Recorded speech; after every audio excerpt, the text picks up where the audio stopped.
இது முப்பெரும் விழாவா? விரைவில் நாம் சந்திக்க இருக்கக்கூடிய வெற்றி விழாவா? இது கரூர் இல்ல, திராவிட முன்னேற்ற கழகத்தினுடைய ஊர் இந்த ஊர்.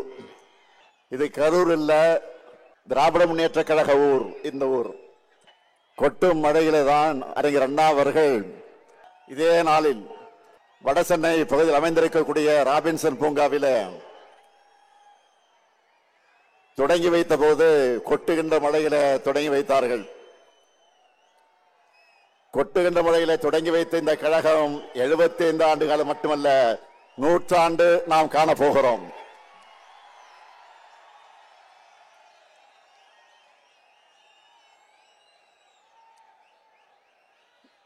உங்ககிட்ட பேசுறதை விட இந்த கொட்டு மழையிலும் உங்களுடைய எழுச்சியை பார்த்துக்கிட்டே இருக்கலாம் போல எனக்கு உணர்வு ஏற்பட்டிருக்கு. என்ன உணர்ச்சி! அடாடாடாடா, என்ன ஆர்வம்!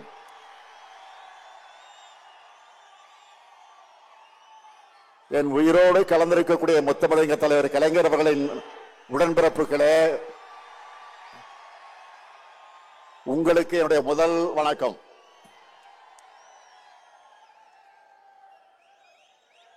உடல்நிலை காரணமாக வர முடியாத சூழ்நிலையில இந்த நிகழ்ச்சிகள் அனைத்தையும் தொலைக்காட்சியில நேரடியாக தொலைக்காட்சியில பார்த்து கொண்டிருக்கக்கூடிய பொதுச் செயலாளர் அண்ணன் துரைமுருகன் அவர்களுக்கும் என்னுடைய வணக்கம். அவர் வர முடியாத காரணத்தால் தான் அவருடைய பொறுப்பை இன்றைக்கு பொருளாளர் TR பாலு அவர்கள் ஏற்றுக்கொண்டு தலைமை பொறுப்பை ஏற்றுக்கொண்டு இந்த நிகழ்ச்சியை நடத்தி கொண்டிருக்கிறார். அவருக்கும் என்னுடைய வணக்கம். முதன்மை செயலாளர் K நேரு அவர்களே, துணை பொதுச் செயலாளர்கள் I பெரியசாமி அவர்களே, திருச்சி சிவா அவர்களே, ராசா அவர்களே,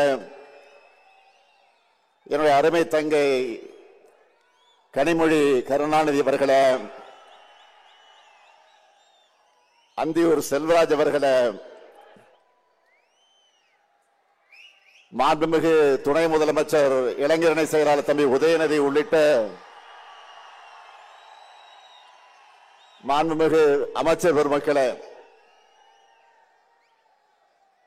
வரவேற்புரை ஆற்றியிருக்கக்கூடிய கரூர் மாவட்ட கழகத்தினுடைய செயலாளர், என்னுடைய இனிய சகோதரர், அருமை சகோதரர், பாசமிகு சகோதரர், ஆற்றல் மிகு சகோதரர், செயல் வீரர் செந்தில் பாலாஜி அவர்களே, மாவட்ட கழக ஆற்றல் மிக்க மாவட்ட கழகத்தினுடைய செயலாளர்களே, நாடாளுமன்ற சட்டமன்ற முன்னாள் இந்நாள் உறுப்பினர்களே, உள்ளாட்சி அமைப்புகளை சார்ந்த பிரதிநிதிகளே, அமைப்பு செயலாளர் RS பாரதி அவர்களே, செய்தி தொடர்பு தலைவர் TKS இளங்கோவன் உள்ளிட்ட தலைமை கழக நிர்வாகிகளே, பல்வேறு விருதுகளை பெற்றிருக்கக்கூடிய விருதாளர்களே, பல்வேறு அணிகளின் செயலாளர்களே, பொறுப்பாளர்களே, உங்கள் அனைவருக்கும் என்னுடைய அன்பான வணக்கம். இந்த ஆண்டு முப்பெரு விழாவை கரூர்ல நடத்த வேண்டும் என்று அனுமதி கேட்டு அருமை சகோதரர் செந்தில் பாலாஜி அவர்கள் என்னிடம் வந்தார். நானும் ஒப்புதல் அளித்தேன். பொதுக்கூட்டம்னு சொல்லிட்டு மாபெரும் எழுச்சி மாநாட்டையே இங்கே ஏற்பாடு செஞ்சிருக்கிறார் செயல் வீரர் செந்தில் பாலாஜி அவர்கள்.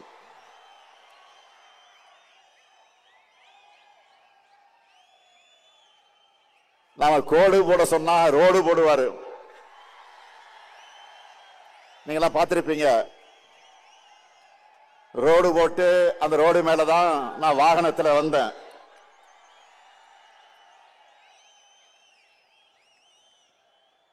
மேற்கு மண்டலத்தில் எதிரிகளுக்கெல்லாம் ஒரு சிம்ம சொப்பனமாக இருக்கக்கூடிய வரதான் நம்முடைய செந்தில் பாலாஜி அவர்கள்.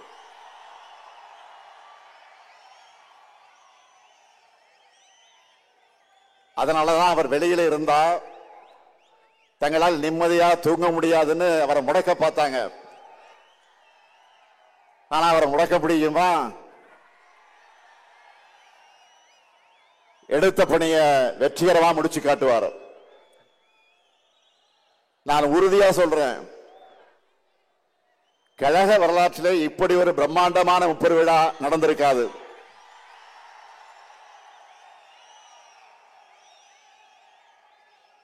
கொட்டுக்கிட்ட மழையாக இருந்தாலும் அதையெல்லாம் பொருட்படுத்தாம நீங்க எல்லாம் கொடையை பிடிச்சுக்கிட்டு நாக்கால தூக்கி தலைமையில வச்சுக்கிட்டு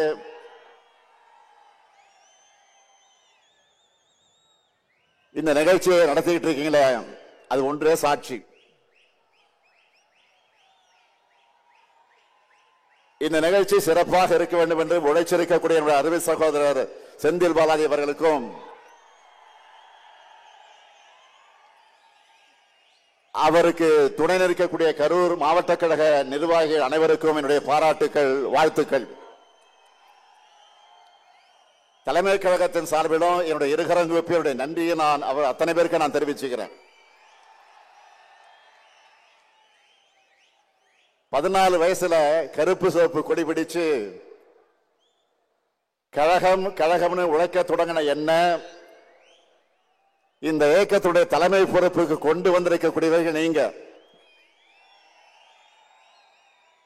ஓயாமல் உழைக்கிற உதயசூரியன்களான உங்களை ஒவ்வொரு முறை சந்திக்கும் போது எனக்கு ஒரு புது எனர்ஜி வந்துடும்.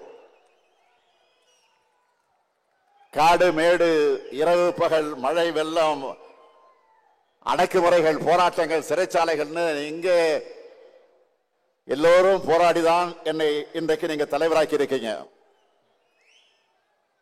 மக்களுடைய ஆதரவோடு இன்னைக்கு நாடே திரும்பி பார்க்கக்கூடிய நம்ம திராவிட மாடல் அரசையும் நீங்க தான் உருவாக்கி என்னை முதலமைச்சர் பொறுப்பில் உட்கார வச்சீங்க. உங்களை சந்திக்கிறதை விட எனக்கு வேற என்ன மகிழ்ச்சி? முப்பெரு விழா என்றால் பகுத்தறிவு புகழவன் தந்தை பெரியார் பிறந்த நாள், பேரறிஞர் பெருந்தகறிஞர் அண்ணா பிறந்த நாள், அறிவிக்கமாம் திராவிட முன்னேற்ற கழகம் உதயமான நாள் ஆகிய மூன்றையும் சேர்த்து இந்த திராவிட மாதத்துல முப்பெரு விழாவை நாம் கொண்டாடுகிறோம். இந்த விழாவில் நாம் கடந்து வந்த பாதையை திரும்பி பார்த்து அதில் உள்ள மேடு பள்ளங்களை திருத்திக்கவும், நாம் அடுத்து செல்லவுள்ள பாதையை வெற்றி பாதையாக செப்பனிடவும் ஓரிடத்தில் ஒன்று கூடியிருக்கிறோம். கூடி களையும் விழாவாக இல்லாமல் அறிவார்ந்த உரையாடல்களை நிகழ்த்தி கருத்தாளமிக்க எண்ணங்களை பகிர்ந்து கொள்கைகளை கூர்திட்டும் நிகழ்வாக இந்த நிகழ்ச்சி நடந்துகிட்டு இருக்கு. அதனாலதான் திராவிட கொள்கை தூக்கி பிடிச்சு உழைச்சவங்களுக்கு மரியாதை செஞ்சு விருதுகளை வழங்குகிறோம். இந்த ஆண்டு பகுத்தறிவு புகழ தந்தை பெரியார் பெயரிலான விருதை கழகத்தினுடைய துணை பொதுச் செயலாளரும் நாடாளுமன்ற குழு தலைவருமான என்னுடைய அருமை தங்கை கனிமொழி பெற்றிருக்கிறார். அவர் பார்த்தால் கனிமொழி, நாடாளுமன்றத்திலே பேசினா கர்ஜனை மொழி. திராவிட இயக்கத்துடைய திருமகளா பெரியாரின் பேத்தியா பார்லிமெண்ட்ல ஒழிக்கிறார். அடுத்த பேரங்க அண்ணா பெயரிலான விருதை நம்முடைய அண்ணன் சிவ சீதாராமன் அவர்கள் பெற்றிருக்கிறார். அரசு ஊழியராக இருந்த இவரை ராஜினாமா செஞ்சுட்டு வான்னு கழக பணியாற்ற வான்னு நம்ம தலைவர் கலைஞர் அழைச்சார். எப்போதும் தலைவர் கலைஞருடைய சொல்லை தட்டாத உண்மையான தொண்டர் அண்ணன் சிவ சீதாராமன் அவர்கள். அடுத்து தமிழக தலைவர் கலைஞர் பெயரிலான விருதை நூற்றாண்டு கண்டவர் அண்ணன் சோமா ராமச்சந்திரன் அவர்கள் பெற்றிருக்கிறார். மிசா காலத்தில் ஓராண்டு காலம் என்னோடு ஒரே கொட்டடியில் இருந்தவர் அண்ணன் சோமா ராமச்சந்திரன் என்பது எனக்கு கிடைச்ச பெருமை. அடுத்து புரட்சி கவிஞர் பாவேந்தர் பாரதிதாசன் பெயரிலான விருதை மறைந்த அண்ணன் குளித்தலை சிவராமன் அவர்களது குடும்பத்தினர் பெற்றிருக்கிறாங்க. கலைஞர் அவர்கள் முதலா போட்டியிட்ட குளித்தலை தொகுதிக்காரர். அவருக்கு சிறப்பு செய்ய அறிவிச்ச இந்த விருதை அவர் பெற முடியாமல் போயிருந்தாலும் நம்முடைய இதயங்களில் அவர் குடியிருக்கிறார், நிறைஞ்சிருக்கிறார். அடுத்து இனமான பேராசிரியர் பெயரிலான விருதை அண்ணன் மருதூர் ராமலிங்கம் அவர்களுக்கு வழங்கியிருக்கிறோம். தலைவர் கலைஞரிட்ட கட்டளைகளை தவறாமல் நிறைவேற்றின செயல் வீரர் அவர். ஒடுக்கப்பட்ட மக்களுக்காக ஓயாமல் பாடுபட்டவர், இன்றைக்கும் உழைத்துக் கொண்டிருக்கக்கூடியவர். அடுத்து என்னுடைய பேரிலான விருது அண்ணன் பொங்கலூர் பழனிசாமி அவர்கள் பெற்றிருக்கிறார். மொழி போராட்டம் உருவாக்கின தலகத்தர்கள் அவரும் ஒருவர். கொங்கு வேளாளர் சமுதாயத்தை பிற்படுத்தப்பட்டியலை சேர்க்க அவருடைய லெட்டர் பேர்ல தான் கோரிக்கை ஏற்கப்பட்டதுன்னு தலைவர் கலைஞர் தன் கைப்பட எழுதினார்.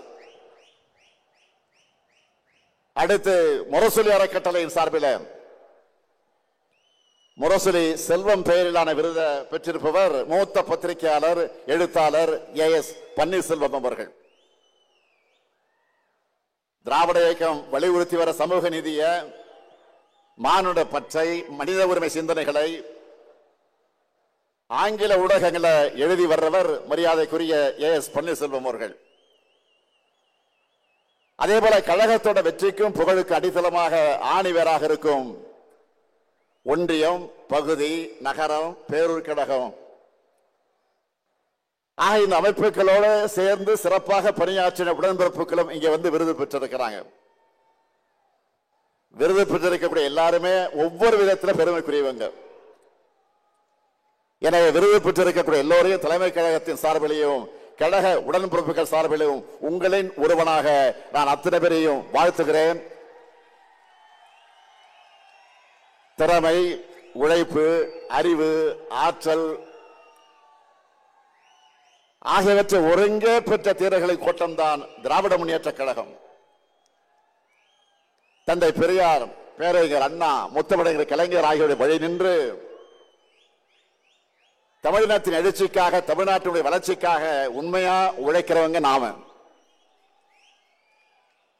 2019ஆம் ஆண்டு முதல் நாம் எதிர்கொண்ட எல்லா தேர்தலையும் வெற்றி பெற்று வந்திருக்கிறோம். சாதாரண வெற்றி அல்ல, எதிரிகளை எல்லாம் கலங்கடைக்கக்கூடிய வெற்றியை பெற்று வந்திருக்கிறோம். இந்த வெற்றி பயணம் தமிழ்நாட்டு மக்களின் ஆதரவோடு 2026 நிச்சயம் தொடரும். திராவிட மாடல் 2.0 ஆட்சி நிச்சயம் அமையும். நான் பெருமையோடு சொல்றேன், இந்தியாவில் ஆயிரக்கணக்கான அரசியல் இயக்கங்கள் இருக்கு. எந்த இயக்கத்திலும் உங்களை மாதிரி கொள்கை உணர்வு தொண்டர்கள் இருக்க மாட்டாங்க, இப்படி கடுமையா உழைக்க மாட்டாங்க. கழகம் நம்மை காத்தது, நாம் கழகத்தை காக்கணும் என்று உழைக்கிற உங்களை போன்ற உடன்பிறப்புகள் இருக்கும் வர எந்த கொம்பனாலும் திராவிட முன்னேற்ற கழகத்தை தோற்கடிக்க முடியாது. உங்களுக்கு தலைமை தொண்டனாக இருக்கிறது என் வாழ்க்கையிலே நான் பெற்ற பெரும் பேறு. உங்க உழைப்பை தொடர்ந்து கொடுத்து திராவிடம் உயர்த்த தமிழ்நாட்டை தலைகுனிய விடமாட்டோம்னு 2026 தேர்தலையும் நீங்க களப்பணி ஆற்றணும். அதன் மூலமாக தொடர்ந்து திமுக ஆட்சி அமைஞ்சதுன்னு நம்ம புது வரலாறு படைக்கணும். வரலாறு படைக்கலாமா? வரலாறு படைக்கலாமா? தயாராகிட்டீங்களா? தயாராகிட்டீங்களா? அதுக்காகத்தான் ஓரணியில் தமிழ்நாடு ஒரு பரப்புரையை முன்னெடுத்து தமிழ்நாடு முழுக்க எல்லா கிராமங்களுக்கும் சென்று, எல்லா வீடுகளுக்கும் சென்று 1 கோடிக்கும் அதிகமான குடும்பங்களை நம்ம இயக்கத்தில் ஒன்றிணைச்சிருக்கிறோம். 1 கோடி குடும்பங்கள் நம்ம நம்பி இணைந்திருக்காங்க என்றால் அந்த நம்பிக்கைக்கு என்ன காரணம்? தமிழ்நாட்டை காக்கும் காவல் அரண் திராவிட முன்னேற்ற கழகம் மட்டும்தான். அதுக்கு துணையாக இருப்போம்னு அவங்களுக்கும் இன்றைக்கு ஒருங்கிணைந்திருக்கிறாங்க. தமிழ்நாட்டோட வளர்ச்சிக்கு இடையூறு செய்கிறது எந்த கொள்கைன்னு மக்களுக்கு நல்லா தெரியும். அது காவி கொள்கை. 2000 ஆண்டுகளா அந்த கொள்கைக்கு எதிராக திராவிடம் இந்த இயக்கம் போராடிக்கிட்டு இருக்கு. இன்னைக்கு அந்த கொள்கையோட அரசியல் முகம் யாரு? பாஜக. ஒன்றியத்தினாலும் பாஜக அரசோட நம்ம தொடர்ந்து போராடிக்கிட்டு இருக்கிறோம். 2 நாட்களுக்கு முன்பு கூட எதிர்க்கட்சி தலைவர் பழனிசாமி அவர்கள் என்ன பேசி இருக்கிறாரு? கடந்த அதிமுக ஆட்சியை காப்பாற்றினத பாஜக தான் உண்மையை பேசி இருக்கிறார். அந்த கைப்பாவை அரசை தமிழ்நாட்டு மக்கள் தூக்கி எறிய திமுக தான் காரணம்னு நம்ம மேல பாஜக வன்மத்தை கொட்டிட்டு இருக்கிறாங்க. அதனாலதான் தொடர்ந்து நமக்கு இவ்வளவோ குடைச்சலை கொடுத்துக்கிட்டு இருக்கிறாங்க. அதை பார்த்து முடங்கிடோடு நினைச்சாங்க. திமுக என்ன மிரட்டலுக்கு பயப்படுகிற கட்சியா? இந்தியாவிலேயே முதல் முறையாக ஒரு மாநில கட்சி ஆட்சியை பிடிச்ச வரலாறு உருவாக்கணுங்க. நாம 71 ஆண்டு கால ஹிஸ்டரி இருக்கு நமக்கு. அதுக்கப்புறம் தமிழ்நாட்டு அரசியலுக்கு வந்து எல்லா கட்சிகளுமே திமுகவை அழிப்போம் ஒழிப்போம் சொன்னாங்க. ஏன் இப்பவும் சில பேர் பேசிக்கிட்டு இருக்காங்களே, இப்பவும் திமுகவுக்கு நாங்க தான் மாற்றணும் பேசுறாங்க. என்ன மாத்த போறாங்க? என்ன மாத்த போறாங்க? தமிழ்நாட்டு வளர்ச்சியை மாத்தி பின்னாடி எழுத்திட போறாங்களா? நம்ம கொள்கைகளை விட சிறந்த கொள்கையை யாராவது பேசுறாங்களா? மாற்றம் மாற்றம் என்று சொன்ன எல்லாரும் மாறினாங்க, மறைஞ்சு போனாங்க. ஆனா திமுக மட்டும் மாறல. தமிழ்நாட்டு மக்கள் மனசிலிருந்து என்றைக்கும் மறையல. இதுதான் தமிழ்நாடு பாலிடிக்ஸ். நம்முடைய கொள்கை தான் நம்முடைய பலம். நாம செய்ய வேண்டியது இன்னும் நிறைய இருக்கு. ஆட்சி பொறுப்புக்கு வந்தப்போ எவ்வளவோ நெருக்கடியில ஆட்சி பொறுப்பை ஏற்றோம். ஒரு பக்கம் நிதி பற்றாக்குறை, இன்னொரு பக்கம் கொரோனா பெருந்தொற்று. இதெல்லாம் தாண்டி 4.5 ஆண்டுகள்ல இந்தியாவில் எந்த மாநில அரசு செய்யாத அளவுக்கு ஏராளமான திட்டங்களை செயல்படுத்தி தமிழ்நாட்டை நோக்கி முதலீடுகளை ஈர்த்து வேலை வாய்ப்புகளை உருவாக்கி இந்தியாவிலேயே டபுள் டிஜிட் பொருளாதார வளர்ச்சி எட்டி இருக்கக்கூடிய ஒரே மாநிலம் எதுன்னு கேட்டா தமிழ்நாடு நெஞ்சு நிமித்தி சொல்ற அளவுக்கு முதன்மை மாநிலமாக முன்னேற்றி இருக்கிறோம். இதனாலதான் நம்ம திராவிட மாடல் அரசை பார்த்தா சிலருக்கு வயிறு எரியுது. வாய்க்கு வந்த அவதூறுகளை எல்லாம் அள்ளி வீசுறாங்க. அதிமுக தொடங்கினப்போ தன்னுடைய கொள்கை அண்ணாயிசம்னு சொன்னாங்க. அதை இப்ப பழனிசாமி அவர்கள் அடிமையிசம்னு மாத்தி அமித்ஷாவே சரணம்னு மொத்தமா சரண்டர் ஆகிட்டார். முழுசா நடந்த பிறகு முக்காடு எதுக்குன்னு கேட்பாங்க. அந்த மாதிரி நேற்று டெல்லியில கார் மாறி மாறி போன பழனிசாமியை பார்த்து இப்ப எல்லாரும் என்ன சொல்றாங்க தெரியுமா? காலையே விழுந்த பிறகு முகத்தை மூட கர்ச்சீஃப் எதுக்குன்னு தான் எல்லோரும் கேட்கிறாங்க. இப்போ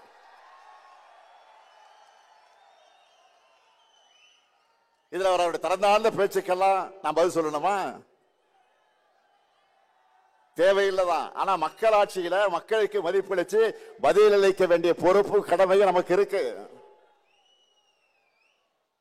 அதை வெறும் சொல்லால அல்ல, செயல்களாலும் திட்டங்களாலும் பதில் சொல்லிட்டு இருக்கிறோம். கலைஞர் மகளிர் உரிமை திட்டம், விடியல் பயண திட்டம், காலை உணவு திட்டம், புதுமை பெண் திட்டம், தமிழ் புதல்வன் திட்டம், நான் முதல்வன் திட்டம், மக்களை தேடி மருத்துவம், இன்னுயிர் காப்போம், நம்மை காக்க 48, ஊட்டச்சத்தை உறுதி செய், தோழி விடுது, கலைஞர் கனவு இல்லம், உங்களுடன் ஸ்டாலின், நலங்காக்கும் ஸ்டாலின், தாயுமானவர் திட்டம், அன்பு கரங்கள்னு லிஸ்ட் பெருசா இருக்கு. என்னுடைய பலன்களை பத்தி நான் சொல்றதை விட இந்த பயன்களை பத்தி நான் சொல்றதை விட கோடிக்கணக்கான மக்களை தினமும் சொல்லிக்கிட்டு இருக்கிறாங்க. அது மட்டுமல்ல, ஒன்றிய பாஜக அரசோட மக்கள் விரோத செயல்பாடு அனைத்தையும் துணிச்சலா நேருக்கு நேர் ஏத்துக்கிட்டு இருக்கிறோம்.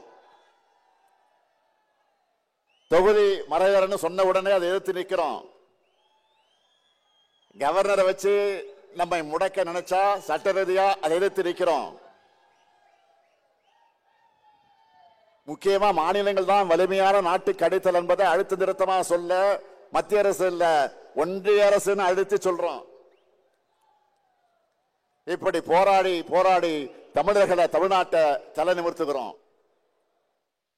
இப்படி தலை நிமிர்ந்த தமிழ்நாட்டை ஒரு நாளும் தலைகுனிய விட மாட்டோம். அதனால்தான் சொல்றேன், பேரறிஞர் அண்ணாவுடைய கொள்கை பட்டாளமே, தலைவரை கலைஞருடைய உயிரினும் உயிரான உடன்பிறப்புகளே, தனி நபர்கள் தோன்றுவார்கள் மறைவார்கள், கட்சிகள் வரும் போகும், ஆனா தமிழ்நாட்டினுடைய தனிப்பெருமை நிரந்தரமானது, தமிழ் மொழியுடைய சீரழிமை நிரந்தரமானது, நம்முடைய மக்களுடைய உரிமை காக்கப்படணும். இந்த தமிழ் மண் தான் நமக்கு எல்லாத்தையும் கொடுத்துச்சு. இந்த மண்ணை காக்கிற பொறுப்பு கடமையும் நமக்குத்தான் இருக்கு. டெல்லி நம்ம மேல எப்படியெல்லாம் ஆதிக்கம் செலுத்துறாங்க, ஒன்றா ரெண்டா இந்தி மொழியை திணிக்கிறாங்க. நம் மாணவர்களை பலி வாங்கக்கூடிய நீட் தேர்விலிருந்து விலக்கு தர மறுக்கிறாங்க. நம்ம பசங்க படிக்கிறதுக்கான கல்வி நிதியை கூட விடுவிக்க மறுக்கிறாங்க. கீழடையின் தொன்மையை மறைக்கிறாங்க. வாக்காளர் பட்டியல் திருத்தம் என்ற பெயர்ல நம்மோட வாக்குரிமையை பறிக்கிறாங்க. ஆனால் அண்ணாலும் சரி இன்னாலும் சரி என்னாலுமே அடக்கு முறைக்கு இங்கே நோ என்ட்ரி தான். ஆதிக்கத்துக்கு இங்கே நோ என்ட்ரி தான். திணிப்புக்கு இங்கே நோ என்ட்ரி தான். மொத்தத்தில் இங்க பாஜகவுக்கு நோ என்ட்ரி தான். இது பெரியார் அண்ணா கலைஞர் செதுக்கின தமிழ்நாடு.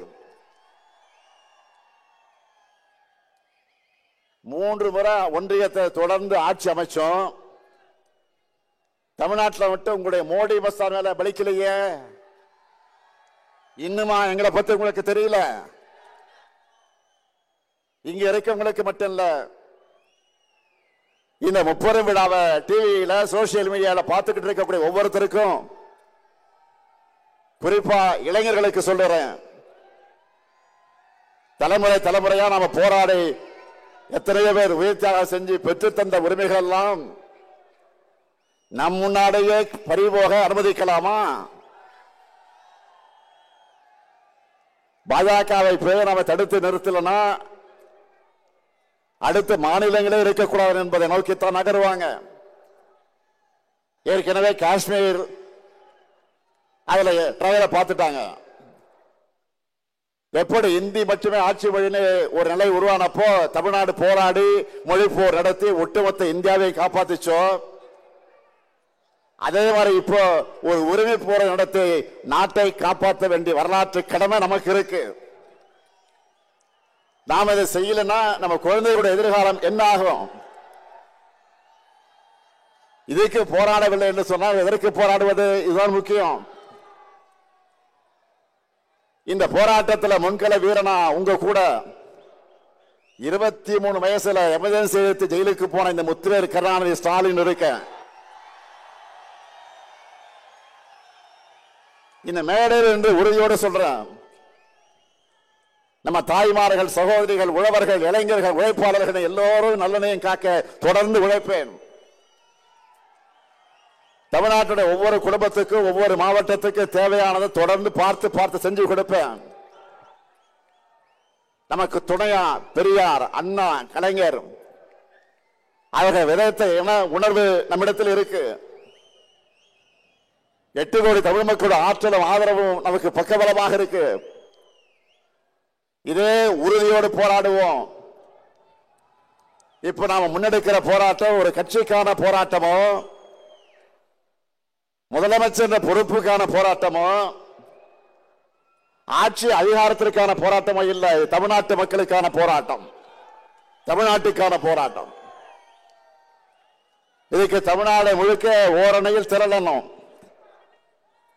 இந்த கரூர் மண்ணில் நின்று தந்தை பெரியார் பிறந்த நாள்ல உறக்க சொல்வோம், தமிழ்நாட்டை தலைகுனிய விடமாட்டேன்.